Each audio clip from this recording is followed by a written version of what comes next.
Good morning, Agape, or afternoon, evening, whenever you happen to be watching this.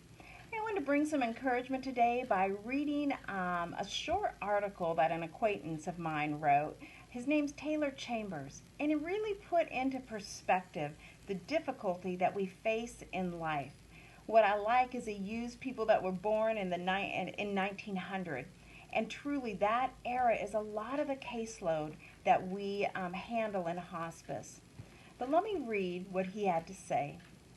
He says, for a small amount of perspective at this moment, imagine you were an American born in 1900.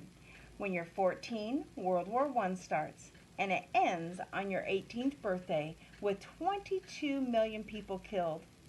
Later in the year, a Spanish flu epidemic hits the planet, and it runs until you're 20. 50 million people die from it in those 2 years.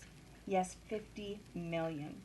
When you're 29, the Great Depression begins, unemployment hits at 25%, and the global GDP drops 27%. That runs until you're 33. The country nearly collapses along with the world economy.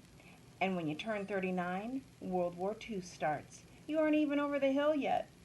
When you're 41, the United States is fully pulled into World War II. And between your 39th and 45th birthday, 75 million people perish in the war. And the Holocaust kills 6 million. Then at 52, the Korean War starts and 5 million perish. At 64, the Vietnam War begins and it doesn't end for many years. 4 million people die in that conflict. And then approaching the 62nd birthday, you have the Cuban Missile Crisis, a tipping point in the Cold War. Life on this planet, as we know it, could well have ended, but great leaders prevented that from happening. As you turn 75, the Vietnam War finally ends. Think of everyone on the planet born in 1900. How do you survive all of that?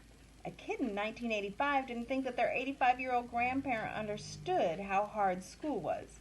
Yet those grandparents, and now great grandparents, survived through everything listed. Perspective is an amazing art.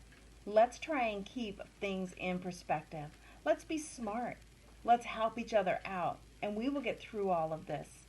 In the history of the world, there has never been a storm that has lasted. This too shall pass. That's an encouraging word. This too shall pass. Let's help each other out. We are going through so many things from COVID and all the things that have been affected our work, our home, children's schools, the political situations that are happening right now. Everything feel like it's piling up. But just like the greatest generation, right, that 1900 on, we work with those patients every single day. They made it through World War I, World War II, the Korean War, the Vietnam War. They made it through the Great Depression. They have made it through the Cuban Missile Crisis. They made it through their own life experience where they would have had love and loss and work and difficulty. Let them be an example to us that they are still here. They're still strong. We get to work with them every day. But my encouragement is that as a team, we work to encourage one another, that we're there for one another, that we build each other up during this time, that you're able to call somebody on your team and know that they're there when you're just exhausted, when you just think you can't get through the day, when you need a shoulder to lean on. We're here for you.